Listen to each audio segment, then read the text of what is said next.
Well, one half of this podcast has a belly full of paella and a little bit of vino blanco and a little some cava on top, I want to say as well. So it might be a little bit of a sleepy podcast. Thankfully, we have two of us here today. Welcome to the Tuesday edition of Section 1904.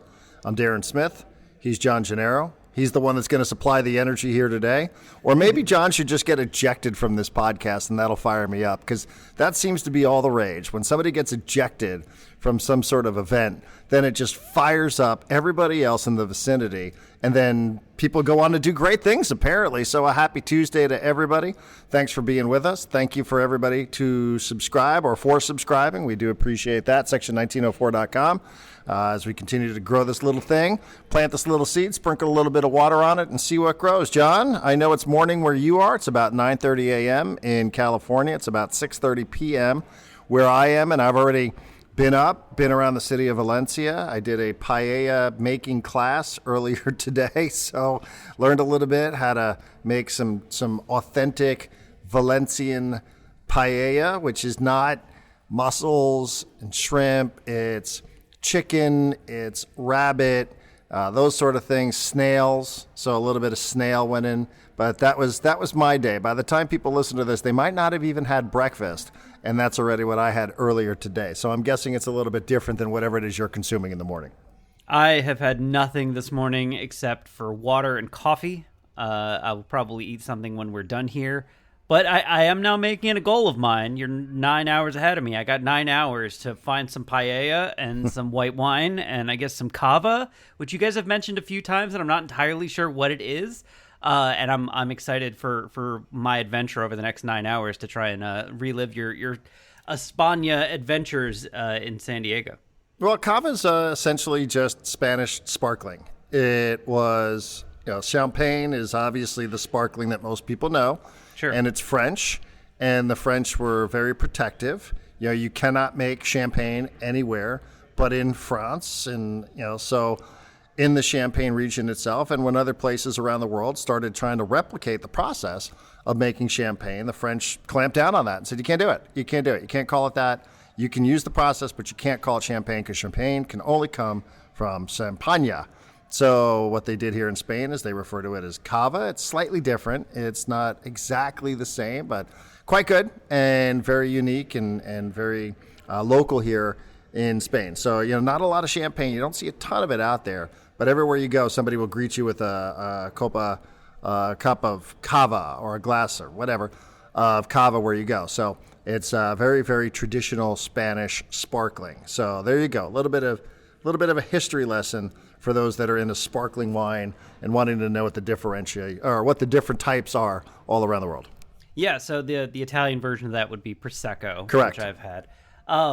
Let's rewind a second, because I sensed in your voice, and maybe this is the paella speaking, I sensed in your voice that maybe you're not a big believer in manager gets tossed to fire up the team. I feel like this is an incredible and important tool for both managers of baseball games, managers in soccer matches, head coaches in the NBA. I think there is a time and a place to bring the fire, to bring your energy to your team and get your players fired up. And I felt like Mike Shildt did it perfectly last night. I thought he nailed it. Okay. Well, I mean, Mike Shildt doesn't get ejected if Fernando Tatis Jr. doesn't get ejected. Fair? Yeah, but okay, so here's the thing. I think Tatis basically got ejected because Shildt was going to get ejected. Like, the couple pitches before that, Shildt was barking from the dugout, and the umpire's already looking at him and warning him. He was turning colors. He was definitely turning colors in the dugout. Right, and he's motherfucking him from the dugout, and I was just watching him going, he's going to get tossed, he's going to get tossed. And then Tatis strikes out, and it's at that moment, it's kind of like, what am I going to do? Tuck my tail between my legs and walk back to the dugout like my manager's not screaming that I've been wronged? So he looks over at the umpire and is like, yeah, you got that one wrong. And the guy, he didn't even use his arm. He ejected him with his finger. He just pointed with his finger. He was like, you're gone. And then Shildt was like, okay, well, fine. If you're going to toss Tatis for that, I might as well get my money's worth. And then he definitely got his money's worth. But I think Shildt was going to get tossed irregardless. And I think Tatis didn't want to look like he was, tucking tail and running. So he made a comment there as well. And I read this morning, our buddy Dylan from Letters to AJ kind of broke down the whole thing, what Shildt was mad about, why he was right to be mad, and even pointed out in the following at bat that when Luis Ariz walked on 4 pitches on the 4th pitch before he tossed his bat, and it was clearly inside, he looks at the ump and goes like, is that a ball? Is it a ball? Are you sure? Before taking his base. So look, they were obviously all pissed off, and they were following Shilt's leadership there, I guess, to just take it to the umpire and be like, you're being unfair to us. But no, I loved it. I thought it worked perfect. Obviously, it worked perfectly. They got 4 runs. They won the game. That's exactly what he was trying to do. Yeah, I'm always mixed on this sort of stuff because it's not like anybody keeps actual statistics on what the record of the team is following a managerial ejection. And I think one of the things that I roll my eyes at, and I hesitate to go down this road because, I certainly know that there's a little community amongst Padre fans who think that I'm some sort of Bob Melvin honk, and I'm not. I really don't care. But when you scroll through social media, what you see is, well, Bob Melvin would never do this. Bob Melvin would never do this. Bob Melvin's been ejected 64 times in his career. And yes, I did look this up today. I do not have this memorized. I did look this up just because I sort of was down the rabbit hole after eating rabbit in my paella. I was sort of down the rabbit hole about managerial ejections because, it's something I think that's interesting. I think it's something that people are actually interested in. And I can't argue that after these ejections in the 8th inning, the Padres scored 4 runs and they won this baseball game. I cannot argue that. And nobody can argue that. So is it cause and effect? If you want to say and you want to buy in that it's cause and effect, it's not really the day for me to argue against that. But here's the thing. Mike Shildt's been ejected 15 times in his career. 4 times last year as the manager of the Padres. This is his first ejection this year. So that's 15 times in 650 games, 647 to be exact. I don't know what the record is in those games, but when people say things like, well, Andy Green would never do this, Andy Green got ejected a whole bunch of times. When you say Bob Melvin would, he got ejected a whole bunch of times too. He's actually 13th or 14th on the all-time list. Okay, so that's one thing. And I guess that just, I don't know why I feel compelled to correct that because, again, I run the risk of sounding like I'm completely in the tank with Bob Melvin, which I am not. However, then you start looking at the list of all-time ejections in in baseball history. And I'm sure, John, you and a lot of people know that Bobby Cox is the all-time leader in ejections with 162. Bobby Cox is in the Baseball Hall of Fame. He's a pretty good manager. I was going to guess he was second behind Lou Piniella. No, actually, Lou Piniella is behind Bob Melvin. Sleepy Bob. Who would have thought that Bob Melvin, actually, they're tied. But since Bob's still managing, I think Bob will probably move ahead of Lou. But they're tied 14th on the all-time list with 64 ejections. Bobby Cox, number 1, 162. John McGraw, 121. Leo DeRocher, 100. Earl Weaver, Tony La Russa, Frankie Frisch, Bruce Bochy, number 7 on the list, 86. And here's the point of that. The top 6 are already in the Hall of Fame. Number 7 is going to go to the Hall of Fame as well. So, maybe there is more correlation. And then Ron Gardenhire, Paul Richards, and then the next 3 are in the Hall of Fame. Clark Griffith, Jim Leland, Joe Torre. So maybe this is about longevity because you're not going to get into the Hall of Fame as a manager if you don't win a bunch of baseball games. The only way to win a bunch of baseball games is to manage a bunch of baseball games. And when you manage a bunch of baseball games, you're probably going to get ejected from a lot of baseball games. So maybe this is more about longevity. But, when you look at the all-time list, are these the best managers that ever managed in baseball? Bobby Cox, John McGraw, Leo DeRocher, Earl Weaver, Tony La Russa. These aren't the managers with the most World Series titles, but they're all in the Hall of Fame. So, I don't know what point we're trying to make here. I don't. The Padres won a baseball game following Fernando Tatis Jr.'s ejection. At that point, I think Mike Shildt has to get ejected. He can't not get ejected there. And I think he would probably prefer that Fernando stay in the game and that Shildt get ejected. But he can't not get ejected after Tatis gets ejected. So, that's the way I kind of see that situation unfolding there. I don't know that Tatis thought, well, my manager's getting ejected, so I'm going to get ejected first. He'd never been ejected before. That's the first time ever. So maybe he deserves some credit. Maybe that's what fired up the players inside of the visiting dugout at Yankee Stadium. My point, and granted, I don't think you were able to watch this game because of time difference, but like this was a miserable baseball game. It looked miserable, and nobody looked happy. There was 2 different, like, half-an-hour-long rain delays. And then when they would come back, like, I was shocked by this. When you come back from a rain delay, usually it's not raining. And they would come back from the rain delay, and it would just be pouring. And for the last 4 innings of this game, which I think had no rain delays, the last 4 innings of this game, it was pouring. Guys were trying to dry off their bat, like, in between their legs after every pitch because their bat was soaked. Outfielders were slipping while catching the ball. There was one guy who swung and his feet slipped in the batter's box and he almost fell backwards out of the batter's box. There was a puddle near the batter's box through like the 8th and 9th inning. I don't know why this game wasn't called, but everyone was wet and I'm assuming cold and miserable. And you could just tell that, like, everyone was just like, ugh, let's get this over with so I can get into a hot shower and dry clothes. I hate this. And you could tell that there was a moment, because Tatis came up and there was 2 guys on and they were down 3-0. And it was like, okay, maybe this is the time when they finally get going. And then the Tatis at bat was like, boom, strike, boom, strike, boom, strike. And then Tatis gets tossed. And you're right, his first career toss, but it's not like Tatis got tossed and then was like, hey, fuck you, I'm gonna, like, no, he kind of turned around. I think AC even described it as a whisper. He was like, he whispered turned around in his ear. Whispered in his ear something about like, hey, and what it probably was like, hey, you've been giving that strike to them, you know, you should give it to us too, right? And the guy tosses him, and it's the most nonchalant, non-demonstrative toss I've seen. And then Tatis just like, it seems like he's just walking away, like, all right, whatever. And like at that moment, it's like either everyone's going to get fired up, everyone's going to get energized, and you're going to make something of the game, or everyone's just going to be miserable. You're going to lose whatever rally is in front of you, and you're going to lose this game 3-0 and be like, well, that was a shitty 5 hours we spent trying to play this game. And so it made sense. You could feel it coming, and you could feel like they need this. And then with how much he put into the ejection, you knew that like Arise was going to be jazzed up, that Manny was going to give him hell when he got up. And look, I've been bashing Xander Bogaerts for a couple weeks. He's been great the last few games. He came up, and it wasn't one he ran into. Like, he saw it. He made solid contact. He hit it exactly. He barreled it to left field.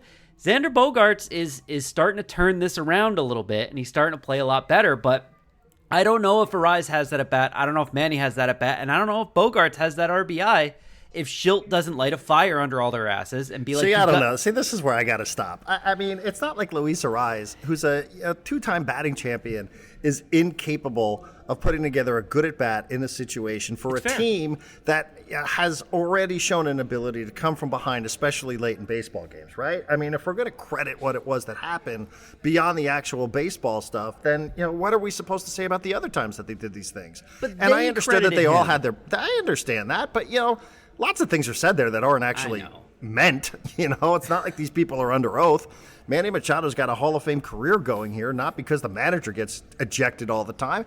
And, if that were the case, then the manager should get ejected every game. They should just get ejected every single game anytime there's even a whiff of any sort of adversity. And I think the other thing that makes me skeptical about all this sort of stuff is just, the lip readers who were out there who caught Mike Shildt last year sort of saying, like, hey, you kind of got to toss me out of here. Like, I don't have a lot, but you got to do me a favor, and you just got to run me, right? Yeah. Doesn't that sound familiar last year? John Boy, one of these accounts, kind of did the deep dive, kind of did the research, and put it all together, and they found that there are managers who just say things. They're just like, hey, dude, you got to toss me here. Like, I can't go back to this dugout.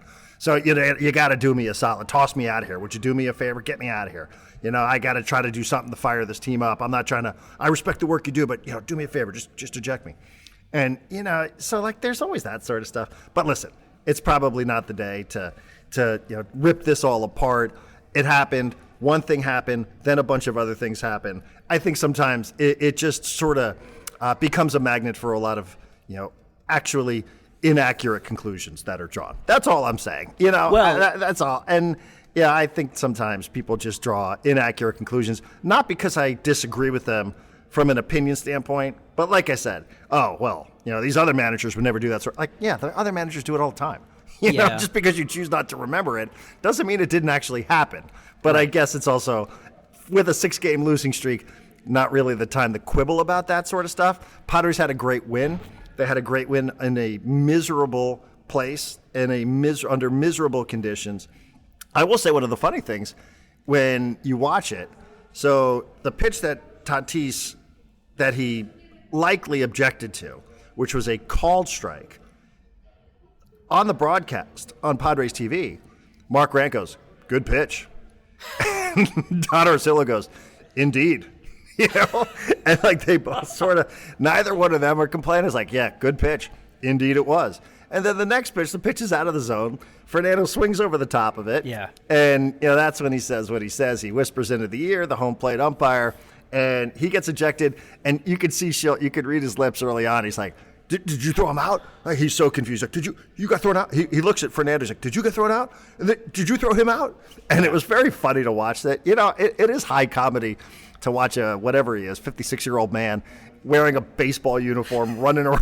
I mean, if that's what it takes, then that's what it takes. I'm all for it. I just think sometimes, it just opens up a bit of a box of inaccurate and sort of dumb conclusions, but and that's what we got to do to get through 162. Then let's go for it. And I agree with you. The players deserve credit for the performance of the players, right? I'm not giving this all to Mike Shildt. It just they also said Tyler Wade fired them up at second base. Yeah, I don't understand that at all. But okay, but nobody's spending time on that today. All the talk shows are spending time talking about the managerial. But it felt like a game that had no energy until that moment, and then it felt like it was supercharged with energy. Yeah. And I feel like the players felt that a little bit.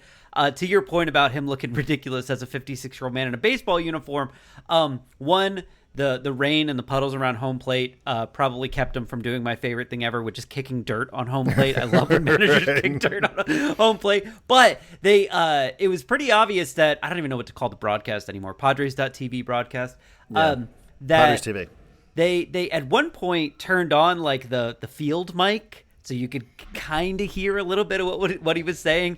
And you could hear him calling the guy motherfucker over and over again. And at one point, you could hear him saying, if you're giving them that, you have to give me that. And the umpire says something back that now I can assume was, I haven't been giving them anything. I'm not giving you. And Shildt holds up 3 fingers and he goes, 3 times! You gave it to him 3 times! And again, Letter Sage did a great job of breaking this down this morning, showing the exact 3 pitches in earlier innings that were like right there on the bottom edge of the strike zone that the Yankees got, and then contrasting it with a couple pitches from Pivetta that were right there at the bottom of the strike zone that were called balls, one of which led to the Trent Grisham home run.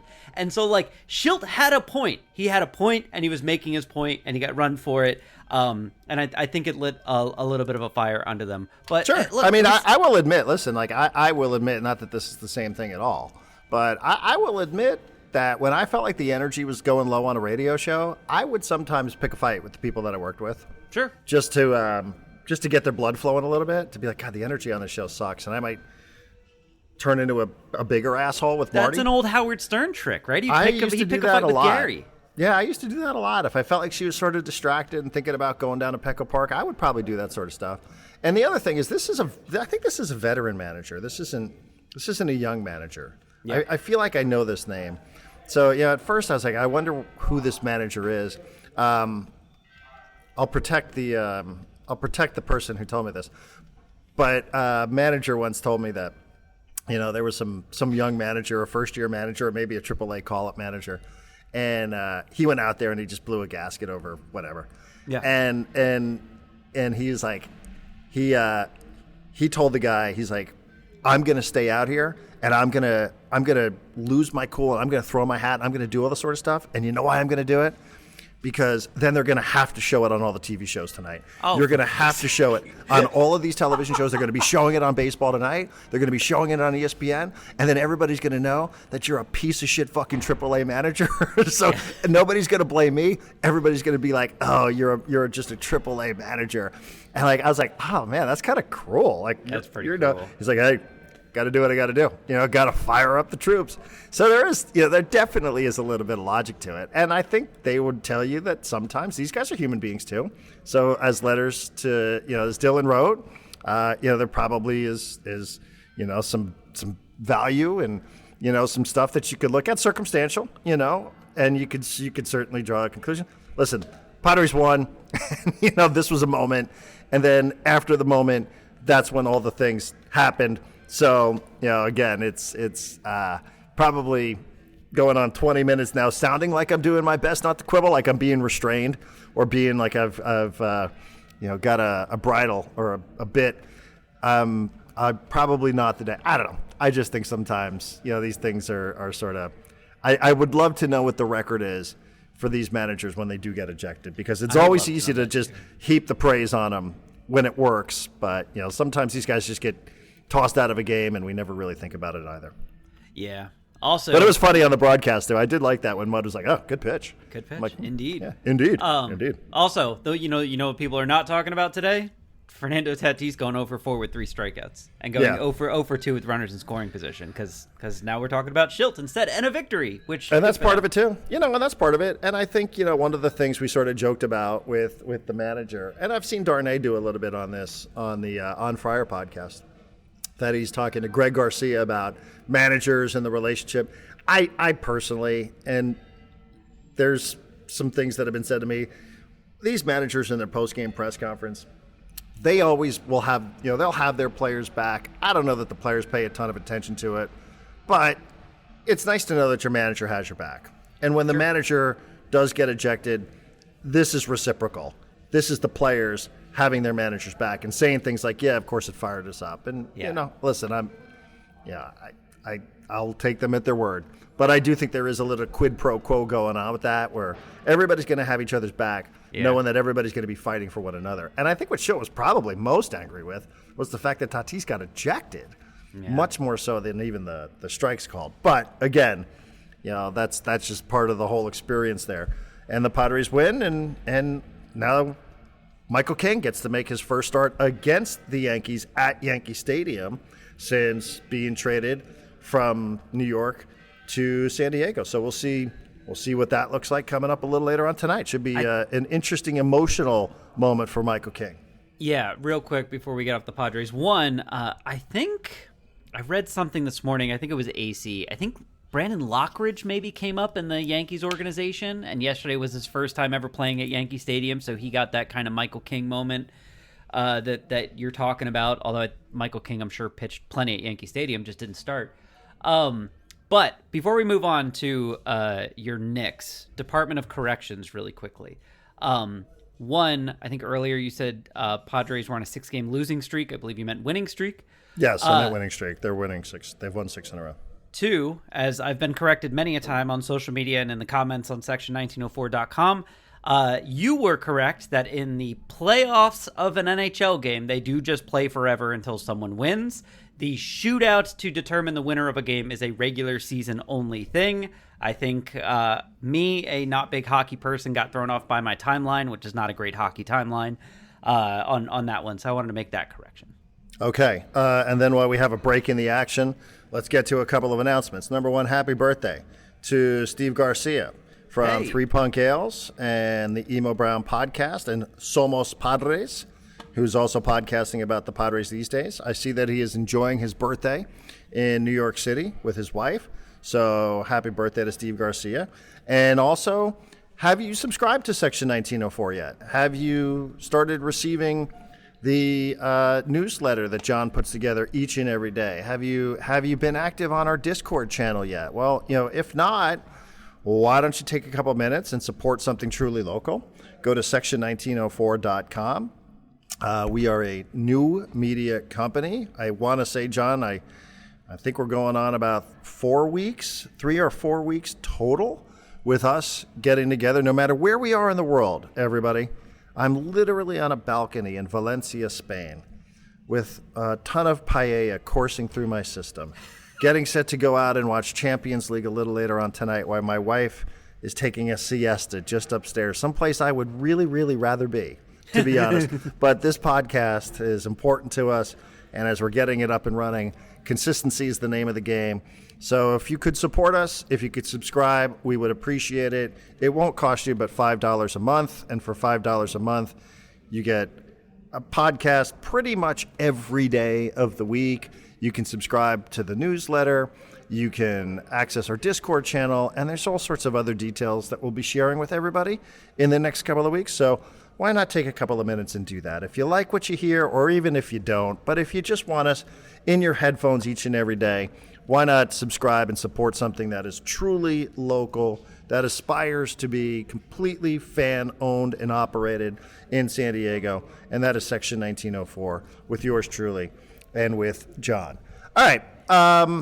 I will say, given that I'm 9 hours ahead of San Diego, I really enjoyed waking up today and having about a dozen text messages from friends just telling me that the Knicks had beat the Celtics in Game 1 of the Eastern Conference quarterfinals, John. That was a rather exciting game. I appreciate that you went into great detail on your text message telling me that the Knicks were down 20. They fought all the way back. Jalen Brunson went on an incredible heater, and that they figured out a way in overtime to take down the Boston Celtics. That was a great way to wake up today.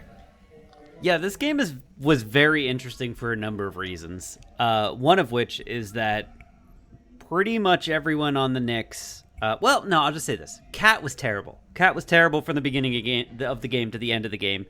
And you kind of look at the Knicks and go like, I don't know if they can beat the Celtics if Cat is terrible. Cat was terrible. When they were down 20, my wife, who is, the world's biggest Jalen Brunson fan, was like, it's okay. Jalen Brunson's going to get him back. Jalen Brunson's going to get him back. And I was just like, I don't think that's a thing. I don't think you can look at, because no one else on the team was making a shot. The offense was terrible. And I was like, I don't think you can just tell Jalen Brunson, like, hey, go beat the Celtics by yourself. And then a few minutes later, Jalen Brunson just starts beating the Celtics by himself. He kept getting bigs, specifically Al Horford switched onto him because Porzingis had to miss the second half with an illness. So Al Horford kept getting switched onto Brunson. Brunson would isolate, get to a step-back three, and he just kept making it. And you were watching the Knicks coming down the court, and you knew exactly what they were going to do. Whoever Horford was guarding was going to come and set a screen for Brunson. They were going to force the switch. Horford was going to get on Brunson. Everyone was going to isolate him, so they were all going to go to the corner or something. And Brunson was going to get to his step back, and he was going to shoot the three. And it was like, boom, he hit one. Boom, he hit two. Boom, he hit three. Boom, he hit four. He might have hit 5 of them in a row. And then all of a sudden, it's a close game. Knicks are fighting, as they do. Josh Hart, Miles Bridges playing like 50-plus minutes in this game. And then at the end, the Knicks try and run this play that they've been running. The Celtics trap it at exactly the right moment. Brunson is confused. He jumps, looks for the pass. There's no pass. He throws the ball out of bounds, and everyone's like, oh no, it's over. They come down the next time, look like they're going to run the same play. He waits for the trap. He beats it. He gets all the way to the rim. He's got a layup, a bunny, and he just biffed it. In the last few seconds of the game, the Celtics get the ball with like 3 seconds left. They inbound it. Miles Bridges just runs up to Jaylen Brown, steals the ball from him, just takes it from him. It was mean. And they go to overtime, and the Knicks found a way. Every bit of analysis I've read about this game this morning brings it all back to the same thing. The Celtics could not make a three, and they just kept shooting them. And I remember seeing this in the fourth quarter, everyone going like, why is Tatum still shooting threes? He can't make them. He can easily get by the guys who are trying to guard him, and yet no one is going to the cup. No one is driving to the rim. It's just pass, shoot a three, and miss. So coming out of game one, the Knicks are still kind of the underdog here. Everyone's going, well, if the Celtics make their threes, they win that game. I think they missed something like 40 threes in this game. I think it's the most missed threes in a playoff game ever. But I felt good about the Knicks. I walked out of this feeling good about the Knicks. Somehow. Well, that's okay. we appreciate it. Jump on the bandwagon. As we said yesterday, 2 of the 3 most important people in your life are big Knicks supporters, John. So there's plenty of room for you to come with us if you'd like. Yeah, I here's love the Josh thing. Hart. I do too. And apparently a very attractive man, according to the ladies. Sure, I can see that. Yeah, I've shown pictures of Josh Hart to friends who are not female friends, who are not basketball fans, and they were like, whoa, who is that guy? Yeah. So here's the thing about the NBA. So Jalen Brunson won something called the NBA Clutch Player of the Year. It's a newish award.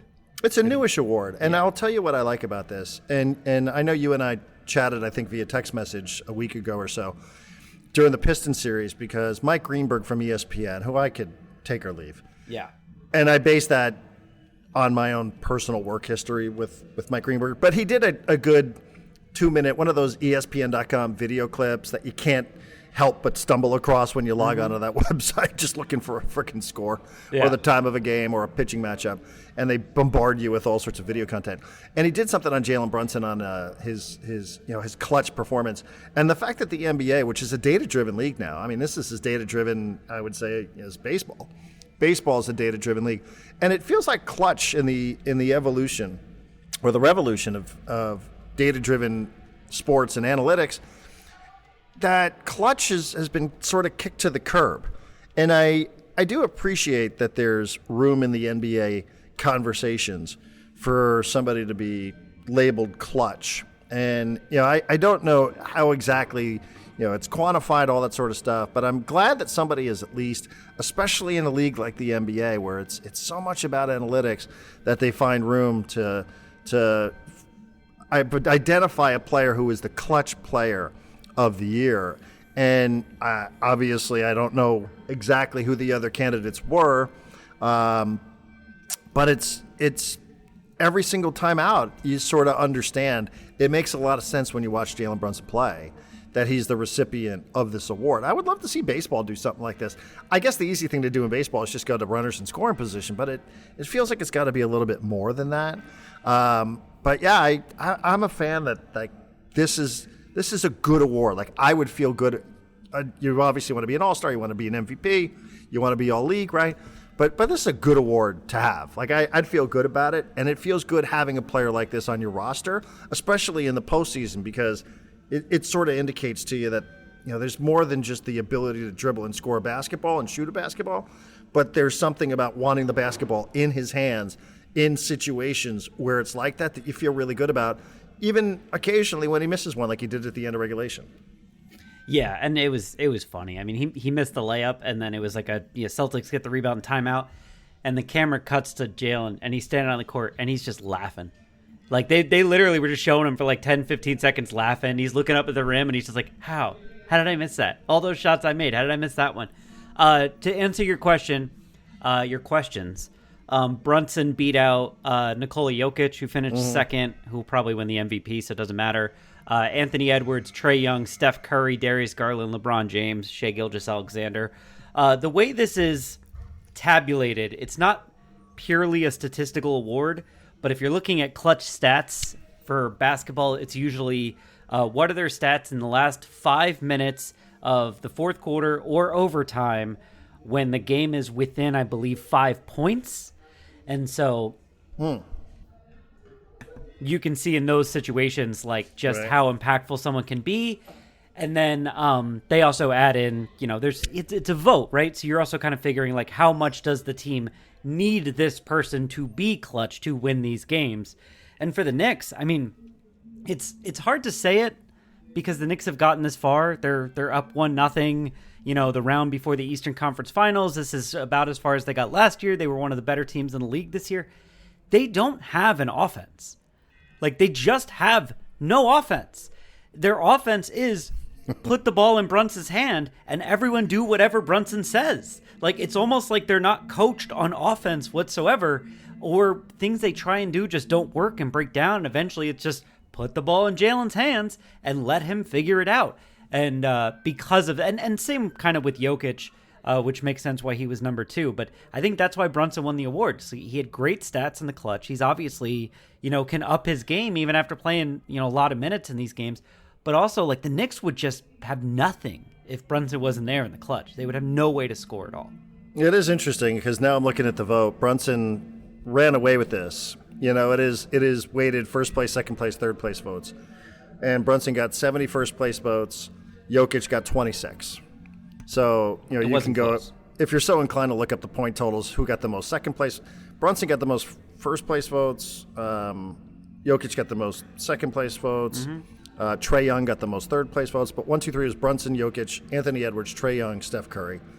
I mean, how many people around the NBA would pick Jalen Brunson, at the end of a close game? I'm not sure. I'm not really sure how many would pick him over Anthony Edwards or pick him over LeBron James or Shai Gilgeous-Alexander. I don't know how many would, but, I know that there's a lot of people who are supported in the Knicks who would as well. And it's something that we talked about actually with Dylan from Letters to AJ about, who do you want up at the plate, right? Like all things being equal, it's a good question. Like, do you just go by who you feel best with at the plate, or do you go by just strictly what the information tells you? And, I think that finding an award for such a thing is I like it. I'm in favor of this sort of stuff, even if it is a subjective vote. So, more effective than Brunson, final 5 minutes, fourth quarter overtime. And what he's done in the postseason, I don't know exactly where it is, but I think he's like second on the all-time list in like 30-point games in Knicks playoff history, and he's done it in so fewer games, and Patrick Ewing is probably within reach. So, he's been so much more than anybody could have imagined when he signed in free agency. Yet people were, myself included, disappointed that Donovan Mitchell wasn't going to be a Knick, but this guy's been great. And obviously, being a team leader and being a captain, and hey, who's not rooting against the Celtics? Even if you couldn't care at all about the Knicks, who's not rooting against the Celtics? Nobody wants to see that. So we appreciate it. At least fill up the bandwagon for this round. And then Denver, I mean, Denver again over Oklahoma City. Obviously, I have no exposure to this game whatsoever, but doesn't surprise me to wake up and see that one. I was more surprised seeing the Knicks over the Celtics than I was seeing Denver. Yeah, the Denver one. So first of all, I'd like to point this out. There have been 3 games in this round so far. There's 2 more tonight, 2 more tomorrow. Cavs Pacers, that's a 1-4. The underdog won the first game. Knicks Celtics, that's 2-3. The underdog won the first game. Nuggets Thunder, that's 1-4. The underdog won the first game. The fourth series, which hasn't started yet, will start tonight, is Timberwolves Warriors. That's a 6-7 matchup, so I don't know if the same thing applies. If it does, the Warriors will win tonight, I guess. Just a very rare thing to see the underdog winning game 1 of all of these series, because you're the underdog. You're on the road. Like, usually road playoff games are a hard thing to pull off. I watched the first half of Thunder Nuggets and then went, this is over. And I didn't turn it off, but I started doing other things, cleaning up the kitchen, doing the dishes. I had some towels I had to fold, and I was like vaguely keeping an eye on it. And at one point I got busy with something. I think I was putting my daughter down to bed or something, and I came back downstairs, and what had been a 10, 12, 14-point Thunder lead all of a sudden was like a 1-point Thunder lead. And then a few seconds later, Aaron Gordon's hitting a 3-pointer with a couple seconds left to win the game, his second game-winning shot of this playoffs, which is pretty shocking for someone who's probably like their 4th or 5th offensive option for Denver. There was a point early on where I was like, the Nuggets just have so much more playoff experience. They're so comfortable here. They feel like they can impose their will against this young team that really hasn't won anything yet. And I was like, the Nuggets might pull something off here. And then I watched it, I'm like, no, OKC just has way too much. They just have way too much talent, way too much energy. They're way too ferocious. They're going to wear Denver down. And by halftime, I was like, nope, they don't even need to. Like, Denver's cooked from the previous series against the Clippers. This is going to be a sweep. Like, OKC's just going to be overwhelming. My timeline was people going like, so, do we think the Thunder will win 2 or 3 championships in a row? Like, that's the conversation that was happening at halftime. And the Nuggets did that thing with the veteran guile where all their playoff experience, where they just pushed them around, they got to their spots, they slowly chipped away, and they won it. I wish I had been able to watch this entire comeback. I imagine it was very entertaining. But, it's just in the playoffs, the NBA playoffs, the things that matter the most is like physicality and like just keeping your head about you.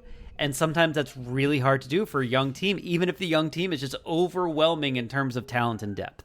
When the Chargers were in town, I used to tell Marty I wanted to do a series of tweets called Tweets from the First Quarter. And all it would be is just me tweeting or retweeting all of the tweets that declared the game over, declared the season over, all based on first quarter evidence. I always wanted to do that. I always thought it would be a great running thread on social media, and I just never got around to it. But it reminds me when you say that people are talking about how many championships in a row the Oklahoma City Thunder will win. It does remind me of tweets from the first quarter, because sometimes you definitely can fall into that trap. I don't care who you are. You can definitely fall into that trap. And the quarter could be anything. The quarter of a football game, a basketball game. It could be the quarter of a season. It could be the beginning of a baseball game. It could be the first inning of a game, right? It could be all of those things. John, before we get out of here for this Tuesday, and I've got to go find a place to go watch Champions League tonight. We do have the return leg. Barcelona's at Inter Milan, so I do have to find a place delicately that will allow me to watch that match. It's a big soccer, footballing country here in Spain, as you might suspect. People play this sport all over the place, all over the streets. I actually went and took not a tour today, but I took a walk from where we are, and I went and saw Valencia's football stadium, the legendary Mestalla. Went and took a walk around there. So they play it, the kids playing in the street that I could see. I got to find a place. That is going to be at 9 o'clock my time. But you did send me a story about NBC reclaiming the rights to the NBA. I'll let you set this story up, because I know you want to talk about it, and I understand why you would feel a bit put off by all of this. Yeah, so I have to find the guy's name unless you have it in front of you. Jim Fagan. So the story this morning was that, obviously the NBA is going back to NBC. This has been known for almost a year now. And at one point, NBC came out and said, yes, we're bringing back Round Ball Rock, which was the theme song of the NBA. Yeah, John Tesh or whatever. And today, they kind of announced that Jim Fagan, who used to be the voice on the promos for NBA on NBC, who died 6 years ago. I think even longer than that. I think the story's been corrected to 2017. I think oh my God! Last I saw was 2019, so 8 years ago. That they are going to use his voice using artificial intelligence to continue to be the voice on the promos. Which, there's some people who are like, "This is horrible. You could just hire someone, and instead you're going to use AI to basically steal someone's job." But I took this as like we need to stop living in the past. Like, I know nostalgia feels good, but it's just destroying so many things about our country because people can't just let go of things. And I'm going to take this in a slightly different direction. You can come back to the NBC thing if you want. There was a press conference, I think yesterday, where Greg Popovich announced that he was no longer going to be coaching the San Antonio Spurs. Instead, he was going to be what he called El Jefe. He was going to be the president of basketball operations. He wants to be referred to as Senor Popovich. I don't know if you saw this press conference, Darren. Did you I did not. Okay. Greg Popovich left the Spurs midway through the season and did not return because he had a stroke. When you see him at this press conference, it is worrying. He cannot lift his arm. He does not look like Greg Popovich. His eyes are, he looks like he's constantly surprised. His eyes are wide open.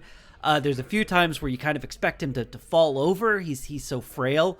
But he's still, he sounds like Greg Popovich, right? And he's making jokes like Greg Popovich and all that. But Greg Popovich, how old do you think Greg Popovich is? Well, I've seen the story, so okay. He's 76 years old. And I get that you don't want to take someone who's had a stroke and push him out if they want to be there. And I understand a little bit of him wanting to be there, but and maybe this is a soft landing, but go ahead. But I mean, president of basketball operations, not to get into a whole conversation, but the president of basketball operations hires the GM, and the GM is the one who hires the coach. The president of basketball operations is 2 levels above head coach. This is, in one way or another, this is a promotion, a giant promotion for him. And I get that he can't do the travel anymore, so they're like, how do we get him involved without asking him to travel? But like, Darren, I don't know about you. Actually, I do know about you. You and me are working to get to a retirement, right? Like I want the last 10 years of my life to be jobless. Like, I'll find stuff to do. I'll have hobbies, but I don't want to work until I'm dead. Why do we keep letting people work until they're dead? Pat Riley is in his 80s working as the head of the Miami Heat. And it's like, I don't understand why we have to hold on to these people for so long. And I think it's just like, you don't want to disrespect them by saying like, you have to go, and they're not willing to leave. But we need to do something better to convince these people to go fucking relax somewhere, man. Like, I don't want to see half dead Pop like up there trying to be one of the best GMs in the league and negotiating trades and all that stuff. Like, I want to see Pop on a fucking beach with a drink in his hand, enjoying his the sunset of his life. And that I love Pop. He might be my favorite NBA head coach ever. And a lot of people were really excited to see him and see him making jokes. And he had Tim Duncan on one side of him and Manu Ginobili on the other side of him, I think, to catch him in case he fell. And it was heartwarming that his players love him that much. And it was a sign of what a great person and coach he's been, and an ambassador for the game he's been for decades and decades. But it was also just sad that he can't just go home and relax, man. Go home and relax, please. And it's like, when I saw the story about the NBA and NBC, I was like, why does everyone need to grab onto what they liked and saw 30 years ago and be like, I'm going to hold on to this until it's dead or I'm dead? Why can't we just let stuff go and accept new things, accept change? Yeah, I don't know that I'd put these two in exactly the same basket, but, I think for Popovich first, I think, there's a lot of these lifers, these sports lifers, John, they sort of live by the philosophy, the Bear Bryant philosophy, which is when people would say, hey, Bear, like, don't you want to retire? You should retire, right? You've won all the championships. The old Alabama football coach, you've won all the championships. What are you still coaching for? It's like, man, if I stop coaching, I'd be dead within 9 months. Yeah. I'd be dead within a year. Or whatever the phrase was. He might have said 6 months. And then he retired and he was dead like in half the time that he predicted. Jesus. And I don't remember, was Jerry West officially retired from the Clippers when he passed away? But sometimes, No. these lifers, and I understand the situation with Joe Paterno was much more serious, but it didn't take long for him to walk away from coaching or be pushed out of coaching for him to die as well. And I do think a lot of these lifers, John, they just don't fucking know what they're going to do with their lives. When they've only done this for such a long time in this competitive environment, I just think they just don't know what to do with themselves. And so there is a little bit of that. Maybe Popovich is feeling it, that he worries that without waking up with some sort of sense of purpose every single day, and it surprises you that Popovich would be in this arena. It does. But because you would think a guy that loves to travel and, seems very worldly and talks about wine all the time, that he could go find me in Valencia, Right. Right. So it does surprise me that he's one of those kind of type A alpha, but maybe he is more than we realize. Or again, maybe this is just sort of a soft transition so that one day the guy isn't just completely gone. Maybe people in the organization are like, hey, stick around a little bit. You won't have to do much. We'll just give you a title. And you can just get to hang around here because we're worried about you and we don't want you to just disappear. Maybe there is a little bit of that.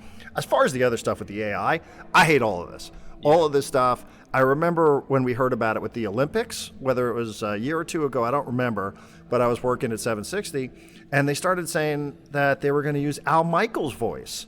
And Al Michaels is still alive, and they're like, he's not going to, we're not going to send him to the Olympics, but we're going to have AI-generated Al Michaels. I'm like, whoa, this isn't, and there were some people at the stage like, oh, this is great. And I'm like, no, this is terrible, because you know what that means? Pretty soon, they don't need you anymore. So, be very, very careful what you wish for when it comes to, AI and using a dead person to be part of your entertainment package, to be part of your television package.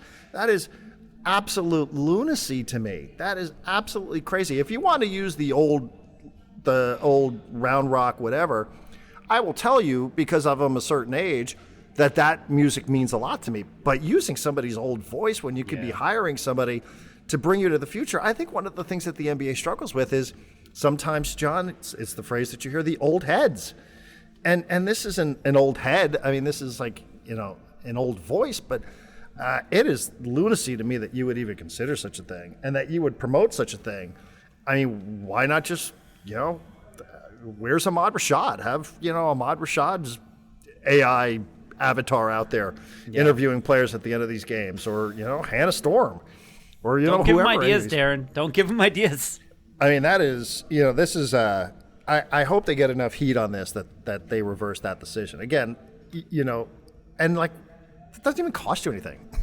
I mean, I suppose you have to pay the family something. Yeah. Or maybe you don't.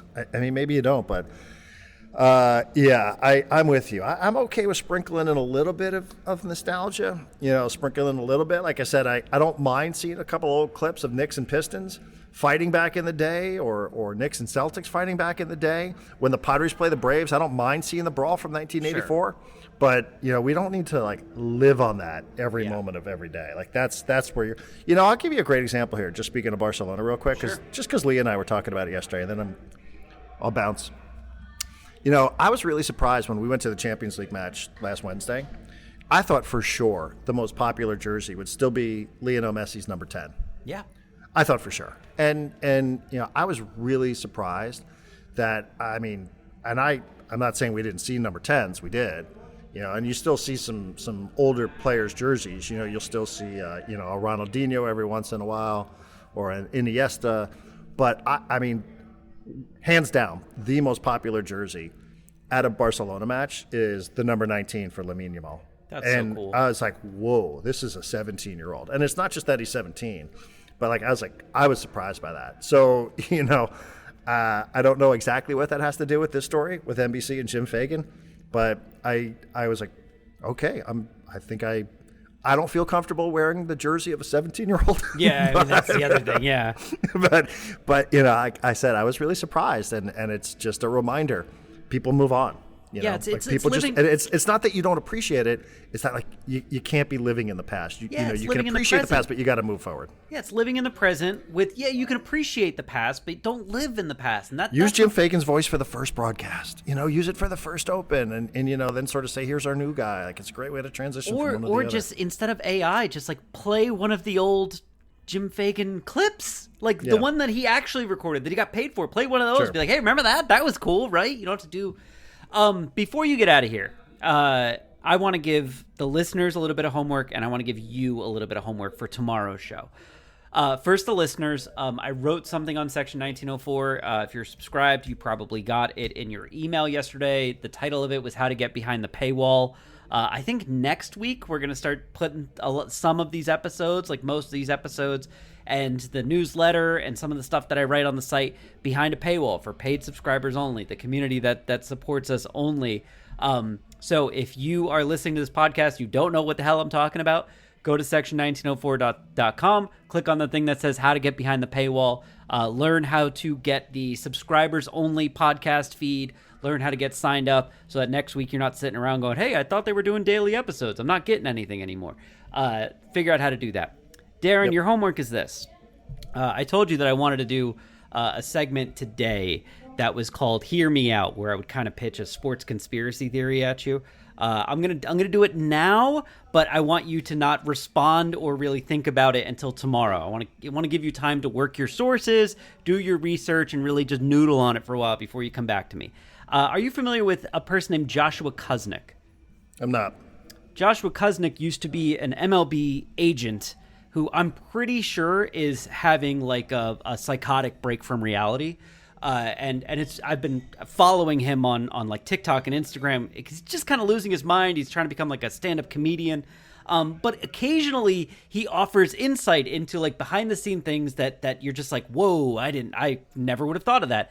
And you kind of have to take it with a giant barrel of salt as far as like how true it is. But he posted a thing this morning. So last week tonight, did a series on minor league baseball and how these teams are, they'll rebrand for a game or two or whatever. And last week tonight's trying to like spend enough money on a minor league team that they'll rebrand the team based around the show for a night. And it was getting into kind of like the funny financials of minor league baseball. And Joshua was very disappointed that they didn't go down the road of like what is actually happening with minor league baseball. And he said that minor league baseball, because of how they're worked ownership wise.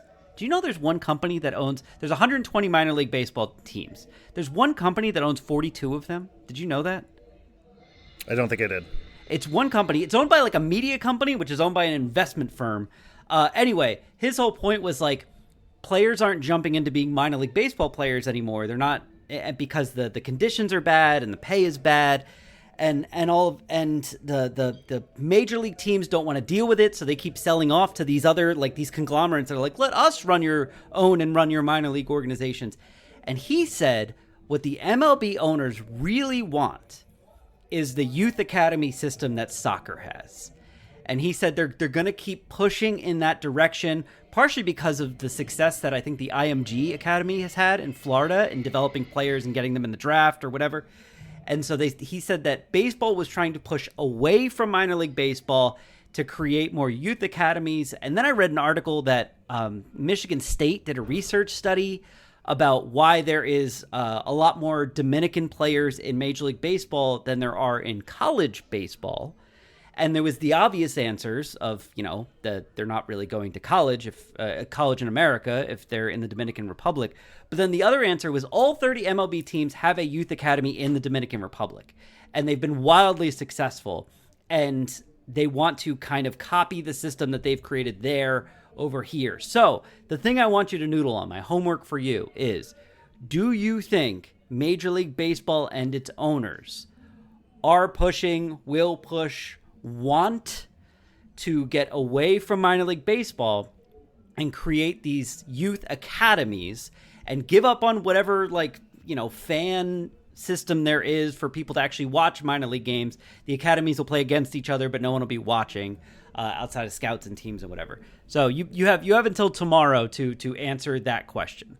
Okay. I think we said it a couple of weeks ago about the draft, with Ethan Salas. I was like, it's great that he had this international status, even though, he sounded like he could have been from anywhere in the U.S. because, he got to pick where he wanted to be. And, drafts, everybody understands this, right? Drafts are only there to make sure that franchise valuation sort of, nobody tapers off too much. But I'm a fan of academy systems. I'm just trying to figure out how that would work in baseball without losing something like minor league baseball in so many of these cities. So I'll noodle on that, John, to use your word, and get back to it. But I think the NBA was trying to do academy stuff for the last couple of years as well.